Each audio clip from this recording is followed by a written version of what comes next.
جب انسان کو تھوڑا سا ترجمہ آتا ہو نا، اس کی تھوڑی توجہ ہو، اسے نماز پڑھنے کا بھی بڑا ہی مزہ آتا ہے۔ نبی کریم علیہ السلام فرماتے ہیں، رب فرماتا ہے یہ سورہ فاتحہ میرے اور میرے بندے کے درمیان آدھی آدھی ہے، آدھی میری ہے آدھی میرے بندے کی ہے۔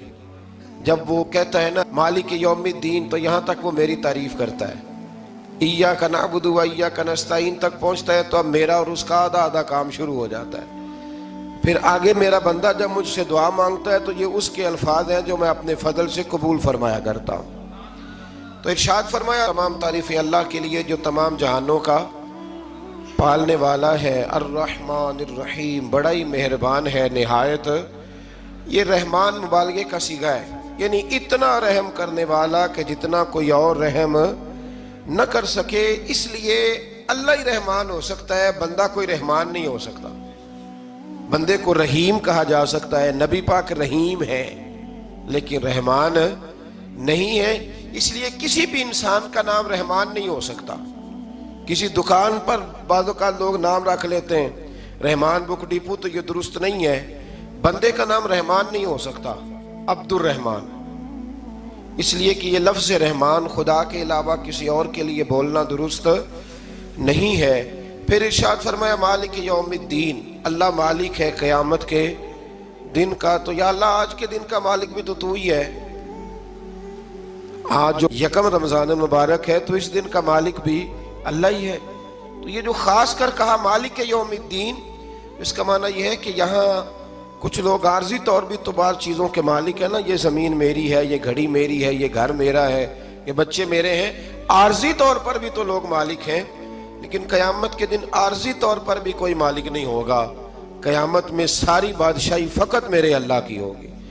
بلکہ رب کریم فرمائے گا کہاں ہیں وہ لوگ جو دنیا میں بادشاہ بنا کرتے تھے، کدھر ہے؟ بڑے بڑے کج کلا جو کہتے تھے کہ ہم اٹھتے ہیں تو لوگ اٹھتے ہیں، بیٹھتے ہیں تو دنیا بیٹھ جاتی، وہ کہاں ہیں؟ جب کوئی نہیں بولے گا تو رب فرمائے گا للہ الواحد القہار، آج ایک رب واحد اور قہار کی حکمرانی ہے۔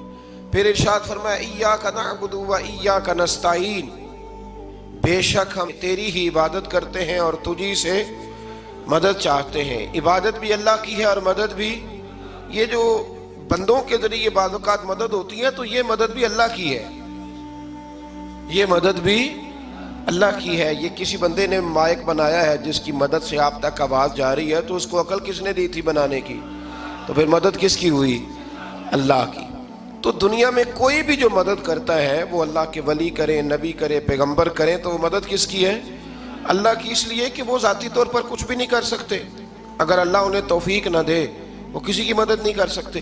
تو ایاک نعبد و ایاک نستعین، ہم تیری ہی عبادت کرتے ہیں، تجھی سے مدد چاہتے ہیں۔ اہدنا الصراط المستقیم، اے اللہ ہمیں سیدھا راستہ دکھا۔ کون سا راستہ سیدھا ہے؟ کون سا راستہ سیدھا ہے؟ تو اللہ نے خود ہی فرمایا ایسے ہی نہ بھٹک جانا، راستہ سیدھا وہ ہے صراط الذین انعمت علیہم، ان لوگوں کا راستہ سیدھا ہے جن پر اللہ نے انعام فرمایا ہے۔ اور وہ کون ہے؟ قرآن مجید نے خود فرمایا انعم اللہ علیہم من النبیین والصدیقین والشہداء والصالحین، وہ نبی ہیں، صدیق ہیں، شہید ہیں اور نیک لوگ ہیں۔ فرمایا اپنی مرضی کے راستے پہ چلو گے تو بھٹک جاؤ گے، رب کی بارگاہ میں سوال کرنا کہ وہ تمہیں نبیوں کے، صدیقوں کے، شہیدوں کے اور نیک لوگوں کے راستے پہ چلائے۔ غیر المغضوب علیہم ولا الضالین، نہ ان لوگوں کے راستے پہ چلا جن پر تیرا غضب ہوا، اور نہ ان کے راستے پہ چلا جن پر تو ناراض ہوا، جنہیں تو نے گمراہ کیا، ان لوگوں کے راستے پہ نہ چلا، بلکہ ان لوگوں کے راستے پہ چلا جن پر تیرا انعام ہوا۔ یہ جو لوگ ہیں نا مغضوب علیہم ولا الضالین، ایک گروہ یہودیوں کا ہے اور ایک عیسائیوں کا ہے۔ کہا جا رہا ہے یا اللہ نہ یہودیوں کے راستے پہ چلا اور نہ عیسائیوں کے راستے پہ چلا، ہمیں تو ابو بکر صدیق کے راستے پہ چلا، ہمیں تو عمر فاروق کے راستے پہ چلا، عثمان غنی، مولا علی اور جناب ابو ہریرہ کے راستے پہ چلا۔ اب یہ سورہ فاتحہ کا تو میں نے مکمل ترجمہ عرض کیا۔ سورہ بقرہ یہ قرآن مجید کی سب سے بڑی سورہ ہے۔ ایک حدیث اس کی فضیلت پہ سن لے، نبی کریم علیہ السلام نے فرمایا جس گھر میں سورۃ بقرہ پڑھی جائے نا، فرمایا جن کیا وہاں سے تو شیطان بھی بھاگ جاتا ہے۔ سورہ بقرہ گھروں میں پڑھیں. یہ سب سے بڑا تعویذ ہے اگر گھر میں جنات ہوں، کوئی آسیب ہوں، اور یہ وہ والا تعویذ ہے جو مدینے والے رسول نے عطا فرمایا ہے. یہ سب سے بڑی سورہ ہے. مفسرین فرماتے ہیں اگر کوئی استدلال کی قوت رکھتا ہو تو ایک 100 چیز کا اللہ نے حکم دیا ہے، بلکہ امام اعظم فرماتے ہیں 100 تھوڑی ہے، میری نظر سے پڑھو تو 1000 چیزوں کا حکم دیا ہے، 1000 سے منع کیا ہے، اور 1000 قسم کی نصیحتیں اللہ کریم نے سورہ بقرہ کے اندر فرمائی ہیں. اس سورہ مبارکہ کا جو پہلا رکوع ہے نا، اس میں جو سب سے پہلی آیت ہے وہ ہے الف لام میم. ان کو کہتے ہیں حروف مقطعات. پہلا لفظ ہی جب کوئی قرآن مجید کا پڑھتا ہے نا، بہت بڑا عالم فاضل، بہت بڑا محدث، تو اسے یہ کہنا پڑتا ہے کہ میں نہیں جانتا، اللہ جانتا ہے یا اللہ کا رسول جانتا ہے. الف لام میم کا معنی ہم نہیں جانتے، اللہ جانے یا اللہ کا رسول جانے، یا جس کو وہ دونوں بتا دیں وہ جانتا ہے، ورنہ یہ اللہ اور اس کے رسول کا راز ہے. یہ آگے ارشاد فرمایا ذالک الکتاب لا ریب فیہ، یہ وہ عظیم کتاب ہے جس میں شک کی کوئی گنجائش نہیں ہے. ھدی للمتقین، یہ ہدایت ہے پرہیزگاروں کے لیے. سوال یہ ہوتا تھا کہ یا اللہ جو متقی پرہیزگار ہیں وہ تو پہلے ہی ہدایت پہ ہیں، تو قرآن بھی اگر انہیں ہدایت دے گا تو پھر جو گناہگار ہیں ان کی ہدایت کہاں ہے؟ تو اس آیہ مقدسہ کا معنی مفسرین نے یہ بیان فرمایا ہے کہ مطلب اس کا یہ ہے کہ قرآن ہدایت دیتا سب کو ہے، لیکن اس سے ہدایت حاصل متقی لوگ کرتے ہیں. بارش برستی ہے نا سب جگہوں پہ، لیکن اگر کسی نے فرش کرایا ہو، ٹائلیں لگوائی ہو، تو وہاں پھل پھول اگ سکتے ہیں، سبزہ اگ سکتا ہے. اس کے لیے زمین کا زرخیز ہونا شرط ہے. قرآن مجید سب کو ہدایت دیتا ہے، لیکن قرآن مجید سے ہدایت لیتے وہ ہیں جنہیں اللہ نے تقوی والا دل عطا فرمایا ہے، ڈرنے والا دل دیا. آگے جو آیات ہیں نا 5، ان میں اللہ تبارک و تعالیٰ نے متقی لوگوں کی فضیلت بیان کی ہے، نشانیاں بیان کی ہیں کہ وہ کون ہوتے ہیں. ان میں پہلا ارشاد فرمایا کہ متقی وہ ہوتا ہے جو غیب پہ ایمان لے آتا ہے، اس چکر میں نہیں پڑتا کہ آنکھوں سے دیکھوں گا تو مانوں گا. اور دوسرا فرمایا متقی وہ ہوتا ہے جو نماز قائم کرتا ہے اور اللہ کے دیے ہوئے رزق سے اللہ کے راستے میں خرچ کرتا ہے. اور تیسرا فرمایا متقی وہ ہوتے ہیں کہ محبوب جو قرآن ہم نے آپ پہ نازل کیا اس پر بھی ایمان لاتے ہیں، اور جو آپ سے پہلے نازل کیا گیا اس پر بھی ایمان لاتے ہیں، یعنی تورات کو، زبور کو، انجیل کو، اس کو بھی وہ مانتے ہیں. اور پھر اللہ کریم نے فرمایا اولئک علی ھدی من ربہم واولئک ھم المفلحون. یہ جو لوگ ہیں نا غیب پر ایمان لانے والے، نماز پڑھنے والے، زکوٰۃ دینے والے، پچھلی کتابوں کو بھی ماننے والے، نبیوں کو بھی ماننے والے، اور رسول پاک پر ایمان لانے والے، فرمایا یہ وہ لوگ ہیں جو اللہ کی طرف سے ہدایت پر ہیں، اور یہ وہ لوگ ہیں جو دنیا میں بھی کامیاب ہو جائیں گے اور آخرت میں بھی کامیاب ہو جائیں گے. پھر آگے نا اللہ تبارک و تعالیٰ نے کفار کا ذکر فرمایا ہے 3 آیات کے اندر. مومن کے بعد دوسرا درجہ کس کا ہے ذکر میں؟ کافر کا. پہلے بات ہوئی 5 آیات میں مومنوں کی، اب 3 آیات میں ذکر کیا گیا پکے کافروں کا. مومن وہ ہوتا ہے زبان سے بھی اللہ اور اس کے رسول کو مانے، ان کی لائی ہوئی چیزوں کو مانے اور دل سے بھی تسلیم کرے.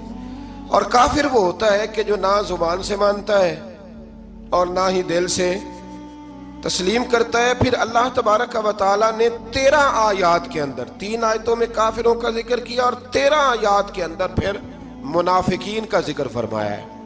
منافق اس کو کہتے ہیں، منافق اس کو کہتے ہیں جو زبان سے تو دعوے اونچے اونچے کرتا ہے ایمان کے، لیکن اس کے دل میں ایمان موجود نہیں ہوتا. آپ حیران ہوں گے، یہیں پہ بات کو ذرا غور سے سمجھیں کہ مومنوں کا ذکر 5 آیات میں اور کفار کا 3 آیات میں، پکے کفار کا. اور منافقین کے لیے اللہ نے اگلے ہی رکوع میں 13 آیات بیان فرمائی. 13. یہ خطرناک گروہ ہے منافقین کا، یہ خوفناک لوگ ہیں. یہ وہ چھپی ہوئی بیماری ہے کہ جس کو پکڑنا تھوڑا مشکل ہے. کچھ بیماریوں کو ڈاکٹر کہتے ہیں نا یہ خاموش قاتل ہے، قتل کر دیتی ہے پر پتہ نہیں لگنے دیتی. اسی طرح منافقین کا ٹولہ ہے. قرآن مجید کہتا ہے ان منافقین کے بارے میں وَمِنَ النَّاسِ مَن يَقُولُ آمَنَّا بِاللَّهِ وَبِالْيَوْمِ الْآخِرِ وَمَا هُمْ بِمُؤْمِنِينَ. اے محبوب کچھ لوگ کہتے ہیں ہم اللہ اور آخرت پر ایمان لائے، لیکن وہ ایمان لانے والے نہیں ہے تو جب رب کہتا ہے نہیں ہے، آج کسی کو کہہ دیا جائے نا کہ وہ بندہ جھوٹا کلمہ پڑھتا ہے، اس کی باتیں نہیں بتاتی، تو کہتے ہو آپ ایک کلمہ گو کو برا کہہ رہے ہیں۔ تو یہاں تو اللہ ان کے کلمے کا بھی اعلان فرما رہا ہے اور ان کے نفاق کا بھی اعلان 13 آیات میں۔ اور رب فرماتا ہے یخادعون اللہ والذین آمنوا وما یخدعون الا انفسهم وما یشعرون، فرمایا وہ اللہ کو دھوکہ دینا چاہتے ہیں مومنوں کو، حالانکہ نہیں دھوکہ دیتے مگر اپنی ہی جانوں کو، انہیں شعور ہی نہیں۔ اللہ تبارک و تعالیٰ نے 13 آیات کے اندر مکہ مکرمہ میں منافق کوئی نہیں تھا جب تک حضور نے ہجرت نہیں کی تھی۔ کیوں؟ اس لیے کہ وہاں جو کلمہ پڑھتا تو اسے مار کھانی پڑتی تھی۔ تو کسی کو کیا مصیبت پڑی تھی جھوٹا کلمہ پڑھ کے مار کھائے۔ مدینے میں جب اسلامی حکومت قائم ہو گئی نا، تو کچھ لوگوں نے اسلامی حکومت سے فائدہ لینے کے لیے جھوٹے موٹے کلمے پڑھ لیے، اندر کفر رکھتے تھے، اوپر سے اظہار اسلام کرتے تھے۔ تو رب فرماتا ہے کہ ان کا یہ ایمان قابل قبول نہیں ہے۔ تو یا اللہ پھر کس کا ایمان قابل قبول ہے؟ تو اللہ کریم نے فرمایا وَإِذَا قِيلَ لَهُمْ آمِنُوا كَمَا آمَنَ النَّاسِ، جب ان سے کہا جاتا ہے نا اس طرح ایمان لاؤ جس طرح دوسرے لوگ لائے، یعنی ابو بکر صدیق کی طرح ایمان لاؤ، عمر فاروق کی طرح ایمان لاؤ، عثمان غنی کی طرح، مولا علی کی طرح، بلال حبشی کی طرح، تو کیا جواب دیتے ہیں؟ قَالُوا وَنُؤْمِنُوا كَمَا آمَنَ السُّفَهَاءُ، کیا اس طرح ایمان لائے جس طرح یہ بیوقوف ایمان لائے؟ الا انہم ہم السفہاء، اللہ فرماتا ہے خبردار بے شک وہی بیوقوف ہے، ولکن لا یعلمون، لیکن انہیں اس کا علم نہیں ہے۔ وہ کہا کرتے تھے کہ یہ تو بیوقوف ہے معاذ اللہ۔ ابو بکر صدیق نے سارا ہی مال دے دیا نبی پاک کو، عمر فاروق نے آدھا دے دیا، مولا علی نے سارا کچھ حضور کے نام کر دیا، عثمان جو کماتے محنت کے ساتھ وہ سارا وہاں جا کے پیش کر دیتے ہیں، تو بیوقوفی ہے۔ آج بھی کچھ لوگ کہتے ہیں کلمہ پڑھنا چاہیے سیدھا سیدھا، یہ کیا بات ہو گئی کہ بندہ مسیتڑی ہو جائے، کاروبار بھی تو کرنا ہے نا، نماز روزہ بھی، تو بیوقوفی ہے۔ اللہ جواب دیتا ہے، فرمایا الا انہم ہم السفہاء، خبردار بیوقوف تو تم ہو کہ میرے محبوب کی شریعت کا، دین کا، روحانیت کا سورج چمک رہا ہے اور تم نے فیض ہی کوئی نہیں حاصل کیا۔ تو میرے بھائیوں، صحابہ کا ایمان وہ ایمان ہے، اہل بیت نبوت کا وہ ایمان ہے کہ اللہ کو ایمان بھی وہ والا پسند ہے جو حضور کے غلاموں جیسا ایمان ہو۔ اللہ تبارک و تعالیٰ نے منافقین کا ذکر فرمایا، تو پھر اللہ کریم نے فرمایا یہ تو وہ بیوقوف لوگ ہیں اس آدمی کی طرح جو آگ جب پوری جلا لیتا ہے نا روشنی پھیل جاتی ہے تو پھر اللہ اس کا نور لے جاتا ہے۔ انہوں نے بھی چلاکیاں کر کے تھوڑا سا ماحول بنایا تھا تو اللہ نے ان کے سارے پردے کھول دیے، ان کے پاس کچھ باقی بچا، ان کے پردے کھول گئے۔ رسول کریم علیہ السلام کی بارگاہ میں نا ایک دن ان منافقین نے شرارت کر دی۔ منافقین نے شرارت کیا کی؟ جب حضور صلی اللہ علیہ وسلم نے فرمایا نا پوچھو جو پوچھنا ہے، تو امام راضی کہتے ہیں یہ پیچھے نمازیں پڑھتے تھے، یہ 313 تھے حضور کے پیچھے۔ اگر مدینے میں رہ کے منافق ہو سکتے ہیں تو باقی ملکوں میں بھی تو ہو ہی سکتے ہیں نا جی۔ حضور کے پیچھے نمازیں پڑھتے تھے، تو ایک دن کہنے لگے جی یہ کہتے ہیں جو مرضی پوچھو تو ہم پیچھے نمازیں پڑھتے ہیں، ہمارا انہیں پتہ نہیں۔ جب یہ اعتراض کیا نا حضور کے علم پر، آپ سمجھ لیں کہ حضور کے علم پر اعتراض کرنا طریقہ کس کا ہے؟ طریقہ کس کا ہے حضور کے علم مبارک پر اعتراض کرنا؟ کہنے لگے پیچھے نمازیں پڑھتے ہیں، انہیں پتہ ہی نہیں۔ جب یہ کہا تو اللہ کے رسول نے نا، جمعے والا دن تھا، حضور نے فرمایا میرے علم پر اعتراض کرتے ہو؟ 70 بندے نام لے کر اور ولدیتیں لے کر، بلکہ بہت سارے ایسے تھے جنہیں کنفرم ہو گیا کہ ولدیت اصل میں ہے کیا، انہیں طے ہو گیا۔ حضور کے بے ادب کے لیے یہ طے کرنا بھی مشکل ہوتا ہے نا، طے ہو گیا کہ ولدیت ہے کیا۔ 70 بندے نام لے کے حضور نے مسجد نبی سے نکال دیے، فرمایا یا فلاں بن فلاں قم فخرج فإنک منافق، او فلاں کے بیٹے فلاں کھڑا ہو جا، نکل جا، تو منافق ہے۔ حضور نے 70 بندے نکال دیے۔ اب 70 بندے اکٹھے گلی میں نکلیں تو رش تو پڑ جاتا ہے نا۔ حضرت عمر فاروق لیٹ ہو گئے، جمعے میں آ رہے تھے، ان کو جاتے ہوئے دیکھا تو عمر فاروق فرمانے لگے جمعہ ہو گیا ہے بھئی، 70 بندے نکل آئے باہر، جمعہ ہو گیا ہے۔ تو ایک منافق کہنے لگا تھا کہ نہیں حضور نے نکال دیا. تو عبداللہ بن ابی سلول جو ان کا سربراہ تھا نا، وہ کہنے لگا چپ کر. حضرت عمر سے کہنے لگا ہاں جی ہو گیا ہے. وہ بھی کہنے لگا تھا نہیں ہوا، ہمیں نکال دیا گیا. تو یہ سردار بولا کہنے لگا ہو گیا ہو گیا. حضرت عمر کہنے لگا چلو جمعہ ہو گیا تو جا کے اندر حضور کی زیارت ہی کر لیتا ہوں، لیٹ تو ہو ہی گیا ہوں. حضرت عمر اندر چلے گئے تو پیچھے سے وہ منافقین اپنے سردار سے کہنے لگے کہ 2 منٹ میں عمر کو پتہ چل جائے گا کہ تم نے جھوٹ بولا ہے. عمر کو جا کے پتہ چل جائے. کہنے لگا بڑے پاگل ہو، میں نے تمہاری جان بچائی ہے. نبی پاک نے تو مسجد سے نکالا ہے نا. تو عمر کو پتہ چل جاتا نا ہم منافق ہیں، تو ابو بکر بھی مسجد میں تھے، علی بھی مسجد میں تھے، عثمان بھی مسجد میں تھے، بچانے والا ہی کوئی نہیں تھا. عمر نے تلوار لے کے تو دنیا سے ہی نکال دینا تھا. تو میں نے جان بچائی ہے، آپ جائیں گے نا اندر تو حضور ٹھنڈا کر دیں گے، فرمائیں گے چلو میں نے نکال جو دیا ہے. تو یہ وہ منافقین کی جماعت ہے. دوسرے سے تیسرے رکوع میں نا اللہ تعالیٰ نے انسان کو یاد کرایا ہے کہ تو نے عبادت اپنے رب کی کرنی ہے. اور فرمایا رب تمہارا وہ ہے جس نے تمہارے لیے زمین کو فرش بنایا ہے، آسمان کو چھت بنایا ہے، اور آسمان سے پانی برسا کے تو زمین سے پھل اگائے ہیں، رزق لکم، وہ بھی تیرے کھانے کے لیے اگائے ہیں. وہ جو آسمان سے بارش برسا کے زمین سے سبز اور پھل اگائے ہیں تو وہ بھی تیرے لیے. جب سارا کچھ تیرے لیے بنایا تو بھی تو عبادت کرنا اپنے رب کی، پھر کسی کو اس کا شریک نہ ٹھہرا. ایک چیلنج بھی کیا قرآن مجید نے اس رکوع کے اندر. کہا کرتے تھے مکے کے لوگ کہ آپ قرآن مجید کی آیتیں نبی کریم علیہ السلام سے کہا کرتے تھے کہ معاذ اللہ آپ خود بناتے ہیں، بنا کے لاتے ہیں. تو اللہ کریم نے فرمایا وَإِن كُنتُمْ فِي رَيْبٍ مِّمَّا نَزَّلْنَا عَلَىٰ عَبْدِنَا فَأْتُوا بِسُورَةٍ مِّن مِّثْلِهِ، اگر تمہیں شک ہو نا اس میں جو ہم نے بندہ خاص پہ نازل کیا ہے تو تم بھی اس جیسی ایک صورت بنا کے لاؤ. پڑھے لکھے تو تم بھی ہو نا، مکے میں تم بھی رہتے ہو، تو ایک صورت بنا کے لاؤ. قرآن مجید ہم سے چھینا گیا ہے سازش کے تحت، اس لیے کہ جس قوم کو قرآن آ جاتا ہے نا پھر کوئی کافر اس کا مقابلہ نہیں کر سکتا. دیکھیں نا اگر کافروں کے پاس جواب ہوتا قرآن پاک کا تو بدر اور احد میں نا کوئی آیت بنا کے لاتے، قرآن کے مقابلے کی تلواریں لے کے نہ آتے. ان کے پاس جواب ہی نہیں تھا. اور قیامت تک کسی کافر کے پاس قرآن مجید کا کوئی جواب، قرآن کا کوئی جواب، قسم اللہ کی جواب کوئی نہیں قرآن کا، اس کا کوئی جواب نہیں. کیا بات ہے قرآن پاک کی. وہ ایک دفعہ مسلمہ کذاب بے ایمان کہنے لگا میں نے بنا لیا ہے قرآن پاک کا جواب. معاذ اللہ. جواب کیا بنایا؟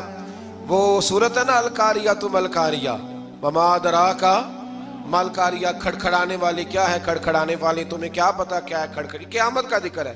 کہنے لگا میں نے اس جیسی صورت بنا لیا. تو کیا بنایا؟ الفیل ملفیل وما ادراک ملفیل. کہنے لگا ہاتھی، تمہیں کیا پتا کیا ہاتھی، تم کیا جانو کیا ہاتھی. تو پاس جو اس کے اپنے بیٹھے تھے نا چیلے، کہنے لگے چپ کر جا، سارے زمانے کو پتا ہے ہاتھی کیا ہوتا ہے. تو پاگل ہے، اس کے 2 کان ہوتے ہیں، ایک سونڈ ہوتی ہے، 4 اس کے پیر ہوتے ہیں. بیوقوف آدمی قرآن کا مقابلہ کرنا ہے تو کچھ چج کے ساتھ کر، پاگلوں کی طرح مقابلہ کرے گا، جوتے کھائے گا بھی ہمیں بھی پڑھوائے گا. تو قرآن مجید کا کوئی مقابلہ کر سکا؟ تو اس آیہ مبارکہ میں اللہ نے کافروں کو یہ کہا اگر مقابلہ نہیں کر سکتے تو پھر اللہ سے ڈرو ورنہ دوزخ میں ڈالے جاؤ گے، وہ جس کا ایندھن آدمی اور پتھر ہے، اور بنائی بھی کافروں کے لیے گئی ہے. اعدت للکافرین، جہنم کس کے لیے بنائی گئی ہے؟ کافروں اور منافقوں کے لیے. مسلمانوں کے لیے بنائی گئی. مسلمان مرضی سے چھلانگے لگائیں تو ان کی موج ہے، ورنہ ان کے لیے جہنم، ان کے لیے اللہ نے جنت بنائی ہے. اور یہ بات کرتے ہی رب کریم نے فرمایا اے محبوب علیہ السلام مومنوں کو خوشخبری دے دیں کہ اللہ نے ان کے لیے جنت بنائی ہے، اس میں باغات ہیں، انہیں رزق دیا جائے گا کھانے کے لیے، اور اس میں انہیں پاکیزہ بیویاں دی جائیں گی، اور پھر وہ اس میں ہمیشہ رہیں گے، انہیں اس سے نکالا نہیں جائے گا. آگے جو آیات کریمہ ہے نا اس کے اندر اللہ تبارک و تعالیٰ نے فرمایا ہے کہ اللہ حیا نہیں کرتا سمجھانے کے لیے مچھر کی مثال بھی دینی پڑے. فرمایا قرآن سے کچھ لوگ ہدایت حاصل کرتے ہیں اور کچھ گمراہ ہو جاتے ہیں. جب لوگ اپنی مرضی کی تشریحات چاہتے ہیں تو گمراہ ہوتے ہیں، اور جب قرآن کو رسول اللہ صلی اللہ علیہ وسلم اور امت مسلمہ کی تشریحات کی روشنی میں سمجھتے ہیں تو پھر اللہ ہدایت عطا فرماتا ہے.